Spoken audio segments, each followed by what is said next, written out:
Don't you just hate it when you're placing CCTV cameras and you have to like spam E on this janky set direction HUD in order for it to aim exactly where you want to aim it? Don't you just wish you could use that little joystick on the computer and like aim it, fine tune it? Wouldn't that be cool? And using said joystick, imagine taking control of an auto turret and like shooting people manually. Imagine doing aerial surveillance without the need for a 750 scrappy, ludicrously expensive minicopter. And imagine fitting said aerial reconnaissance vehicle inside tight little gaps. I mean, not everyone can fly as well as misterflak can. Well, you're in luck. I've got some solutions for you. Welcome to the Smart Update. We've got 3 new items for you: the pan, tilt, zoom camera, manually controllable auto turrets, and deployable drones. Oh my god, I'm not even joking. This is about to go crazy. Let's start off with the PTZ CCTV camera. That's the pan, tilt, zoom camera. Apparently it's a CCTV camera system that can be used for real-time surveillance, blah, blah, blah, blah, blah. But most importantly, it can pan, tilt, and zoom. The deployable drone is a remote controlled drone, and the auto turret is the bog standard one you had before with added functionality. To research the new camera, it's 500 scrap. To research the drone is also 500 scrap, just like the auto turret. It's manually learnable on a tier 2 workbench. If you follow the electrical trail down the Pager RF Smart branch, you can see that they are manually reachable with about 730 scrap just before the auto turret. They can be placed on roofs, not on walls, not on floors, not on deployables, only on roofs.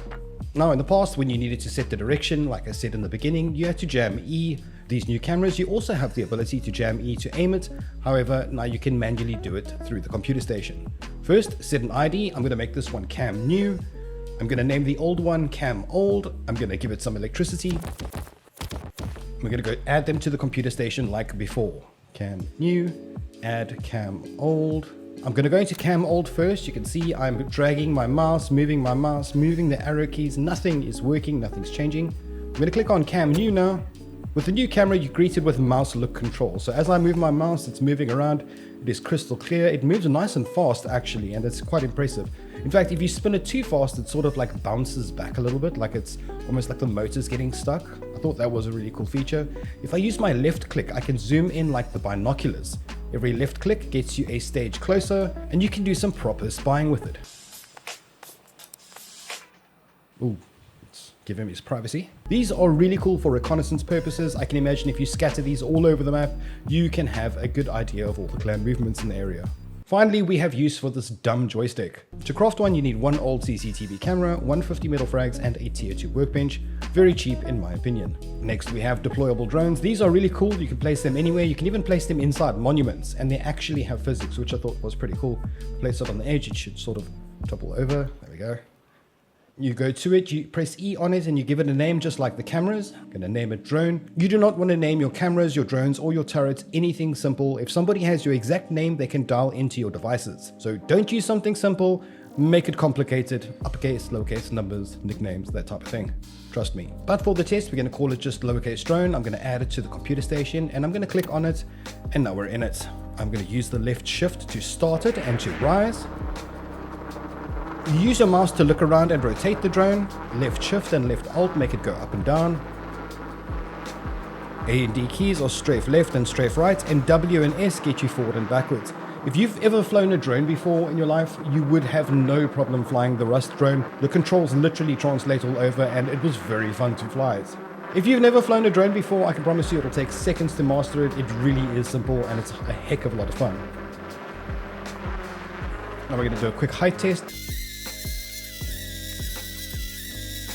That is disturbingly high. You must remember this is the staging branch, so things are always subject to change. I can't imagine why anything would need to be this high. Let's do a distance test.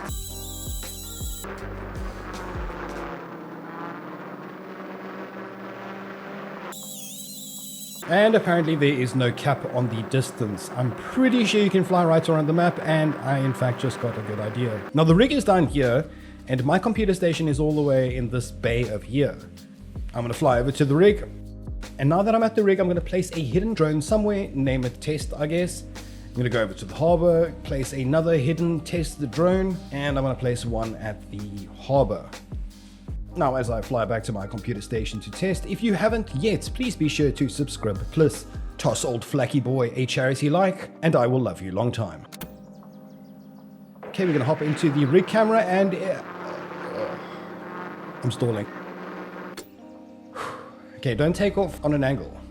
Doesn't work. Next, we're going to try the fishing village camera, and oh, look at that. There's the rig down there in the distance. This is fun. Ooh, it cut off.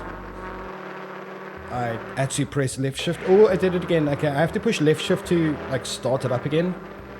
I'm not sure why it's cutting off. Maybe it's got something to do with distance, but it seems to be sort of fine. Oh, again. Okay. I don't know if it's like lag or distance or something, but the motor sometimes cuts off. I just have to keep on pressing left shift to almost like restart it mid-air. I'm just going to hold it up now, just try and get some height maybe. And there we go. Okay, and I'm going to park the drone off on top of this little pylon here, this electrical pylon, so that I can access it later and that nobody can find it. There we go, look at that. Clean landing. Okay, exit the camera. Gonna try to dial back in to see if I can oh, look at that. Okay, the harbor camera, let's test that. Okay, so what I've determined from this is you could make a bunch of drones. You could scatter them all across the map and... Oops, I hit the pole. You could essentially make a bunch of drones, scatter them all over the map and use this as like a mobile surveillance system. This is big, this is huge. I'm also expecting tons of little montages and racing videos and drone everything. This is really, oh my god, underground tunnels. Underground tunnels. The possibilities are frankly endless. I'm not going to show you the tunnels. I want you guys to have some fun for yourselves. I don't want to reveal all the fun stuff. And finally the turrets. Now the turrets, when you switch them off, they've got this new set ID. Hasn't had that before, but it's pretty self-explanatory. I'm going to name it lowercase turret because when I use uppercase turret, it sort of bombs out. Accessing turret, and there we go. I can move it with my mouse and I can left click to single fire. It has got literally zero recoil. In fact, Alistair said on Twitter that the aim cone has been set nice and wide.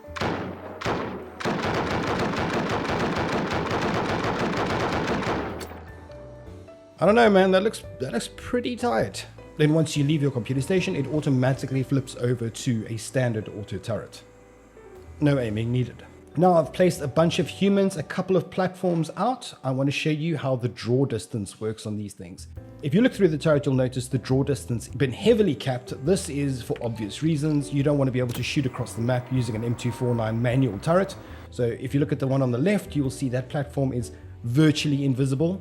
They had to do that. I fully understand. I mean, look, imagine this thing had the same range as a CCTV camera. That would be absolutely OP. Gonna kill some of the dudes in the distance so that I can make sure it reaches them. That is perfect. Oh my god, this is nuts. This is really, really cool. I'm trying to think of reasons why you'd want to manually control a turret, but if I had to be honest, if you're getting raided by multiple people, I would like the option to be able to shoot the guy with the rocket launcher rather than shoot the guy that's closest to the auto turret. That could be a potential use for it, and the fact that you can now turn them 360 degrees rather than the automatic's 180 degree field. I guess that's pretty cool, but ooh, I don't know guys, what do you think? Leave your comments below. Do you think this is OP? Do you think this is going a little bit too far? Remember, this is going to be in the standard game of Rust. This isn't a mod. This is like standard vanilla Rust that's coming up. I don't know, dudes. I think it's a little bit OP, but I kind of love it too. Thank you for your time. Thank you for watching. To my darling, beautiful, sexy Patreons, thank you so much for your support, and I'll catch you next time. Flak out.